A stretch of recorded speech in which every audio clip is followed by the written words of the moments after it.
Hi, today I'm going to talk you through the key issues which we face as we reach the end of the Odyssey. The first thing I'd like to talk about is the raised significance of disguise and recognition as a theme in the latter half of the Odyssey, and this is primarily displayed through Odysseus, as he is disguised by Athena as a beggar when he reaches Ithaca. Homer specifically chooses to have Odysseus return to his home disguised for a number of reasons. Firstly, it is following Agamemnon's advice, the advice he gives to Odysseus when Odysseus visits the underworld in Book 11. Agamemnon, as he informs Odysseus, was murdered when he arrived home from the Trojan War by his wife Clytemnestra and her lover Aegisthus. Agamemnon warns Odysseus that women are no longer to be trusted, and so, as a result, Odysseus should be careful when he gets home. Another reason why Homer has Odysseus arrive at his home in disguise is that it allows Odysseus to show off his own cleverness, mainly through the lying tales that he tells. Disguised as a beggar, he tells his lying tales to Eumaeus, to the suitors, even to Penelope and his father Laertes. The lies he tells are intricate and detailed about how he's an illegitimate son of a noble Cretan, the grandson of King Minos, a raider in Egypt, which shows how truly resourceful he is. Graziosi also argues in a Masalit video on the plot and structure of the Odyssey that Odysseus is disguised in order to figure out the lay of the land. When he arrives on Ithaca, he knows that the island is overrun by suitors courting his wife. So, whilst disguised as a beggar, he is able to see for himself which servants have been faithful and unfaithful, which suitors deserve to be killed, and he eventually reckons all of them, and whether Penelope has in fact remained loyal to him, following Agamemnon's advice. Knowing this information, he's then able to plan accordingly. And perhaps the main reason that Odysseus is disguised for most of the second half of the Odyssey is the fact that by being in disguise, the climax to the plot is made all the more intense. If he had returned home as his normal self, the battle would have been done and dusted pretty much straight away as he arrived. Instead, we have the drama of the bow test when he strings the bow in front of all the suitors, and then the dramatic reveal of his identity once he's strung it. We have the battle scene in the hall, and then we have his final reunion with Penelope. That brings us on to another question, actually. Why does Penelope refuse for such a long time to recognise that Odysseus has returned home? Well, one reason may be that it's been a whole 20 years since she last saw her husband, and then it's a dishevelled beggar that shows up and claims to be him, so understandably she's a bit hesitant at first. Hauser explains that another reason may be that Penelope didn't want to show that she recognised Odysseus straight away, so that his kleos would be exaggerated when he eventually strings that bow, so he's showing off his reputation and skill. Through her stubbornness, we also get to see Penelope showing off her own intelligence, an intelligence which rivals Odysseus, as argued by Hauser. She will not blindly believe that her husband has only now returned after 20 years away, and she comes up with her own cunning test to see if Odysseus is who he says he is. This is known as the bed test, as she asks a maid to move the bed outside of the bedroom, and this triggers Odysseus, as he had carved that bed himself using an olive tree as a bedpost, which would make it immovable. He thinks that if it's able to be moved, somebody must have messed with his bed, and that Penelope must have been sleeping with someone else, and he has a bit of a kick-off. When he does that, Penelope knows that only the real Odysseus would react like that. Another argument put forward by Hauser is that the Odyssey is several poems stitched together, which may explain why Penelope is inconsistent and the recognition scene is so long and drawn out, but we'll talk about different authors a bit further on. Next, we'll talk about the role that the servants play.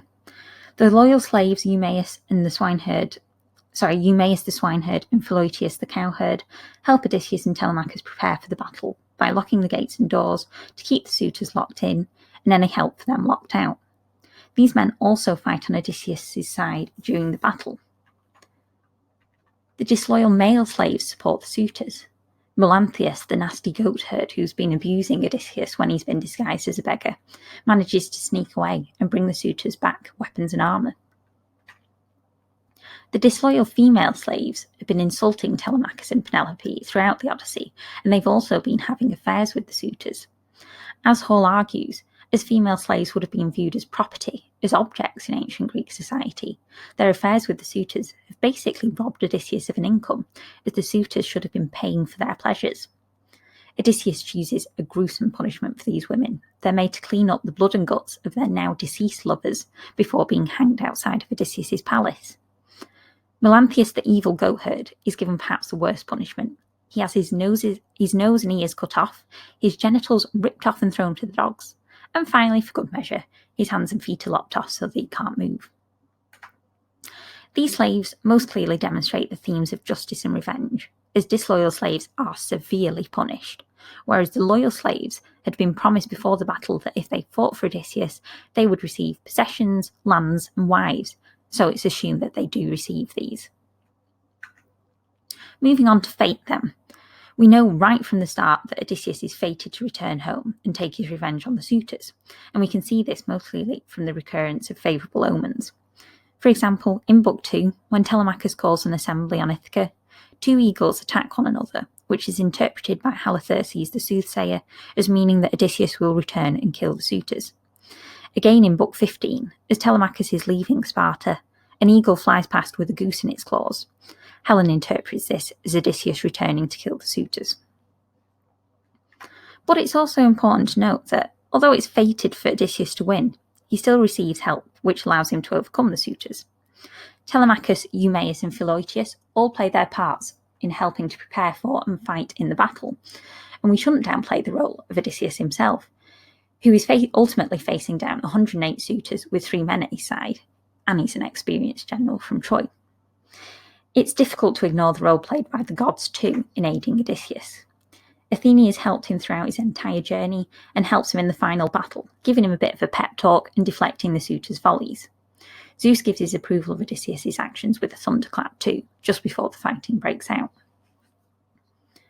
Moving on then, we can talk about the true meaning of nostos. We all know that nostos means a safe return home, but it's also important to note that this safe return home isn't just limited to the physical return of a person's homeland. Otherwise, Odysseus would have achieved this straight away when he arrives on Ithaca in Book 13. Instead, Hull argues that nostos is a return to normality, to eating and drinking with your family and friends, to giving and receiving xenia, all of which Odysseus has been missing out on over the past 20 years as he's been fighting in Troy and journeying across fantastical lands. Even Penelope and Telemachus have been missing out on this, so Odysseus' return home actually brings to them an almost metaphorical nostos too.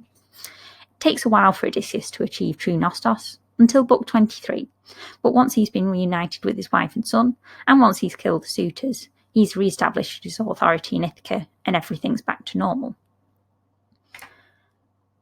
This brings us on to the interesting question, is Book 23 the real ending of the Odyssey? It seems to bring everything to a relatively neat close, in the fact that the main villains have been defeated, the heroes got the girl, and they're going to live happily ever after. There is, however, one main issue. Odysseus has actually created a blood feud by killing all of the suitors. In Homeric Greece, there were no formal law courts or police forces. If an injustice was committed, it was up to the injured party to take revenge, following the eye for an eye principle of retaliation. So, if a person was murdered, it was only right that they themselves were killed by the victim's family, which is known as a blood feud. We actually hear of another blood feud, another person who's committed a murder, Theoclymenus the prophet, who Telemachus takes on board his ship when he's leaving Pylos. And we hear that Theoclymenus has killed one of his own relatives and is now fleeing the blood feud. That is retribution. So, by killing all of the suitors, Odysseus has effectively created 108 blood feuds, which could only be solved with Odysseus' own death. But, as we know from Tiresias the prophet, he's fated to die peacefully on land surrounded by loved ones. So, in Book 24, in a Deus Ex Machina type move, just as civil war is about to break out, Athena and Zeus step in to establish peace between the two sides. Given the strange abruptness to this ending, it's been argued that this is not actually the real ending which Homer envisaged, but instead is the work of a different poet who was trying to tie up loose ends. Book 24 does at least reunite Odysseus with his elderly father, Laertes, in a touching scene, and it does show that Odysseus faced some backlash for wiping out almost the entirety of the local male population, not forgetting that all of his crew never made it back from Troy. And this brings us on to our final theme, justice and revenge. We know that the suitors have been using all of Odysseus' supplies, they've been having affairs with his female slaves, and have been courting Penelope over the past 20 years, although Penelope hasn't exactly been giving them a firm rejection. However, a question that's still asked today is whether or not Odysseus was justified in killing all 108 suitors. Some of them were definitely worse than others. For example, those like Antinous, who plotted to ambush and kill Telemachus as he returned from Pylos and Sparta. But others, like Amphinomus, who stuck up for Odysseus the beggar when he was being abused by the suitors, he might not deserve it as much, but he slaughtered just the same. We've already said that ancient Greeks in these times were expected to take justice into their own hands, and this was especially expected of a Homeric hero. It was also expected of sons to avenge their fathers, as proven by the number of allusions to Orestes, the son of Clytemnestra and Agamemnon, who killed his own mother to avenge his father. So it's kind of expected that Telemachus would join his dad to rid the house of the suitors. But is it a bit of overkill, quite literally? The suitors, after all, had not committed murder, although some had plotted to do so. So it's not really an eye for an eye, more some antisocial behaviour being punished with 108 murders. So was Odysseus justified? Odysseus certainly seems to feel that way. He argues that the suitors fell victims to the will of the gods and their own infamy, but I'll leave that decision up to you.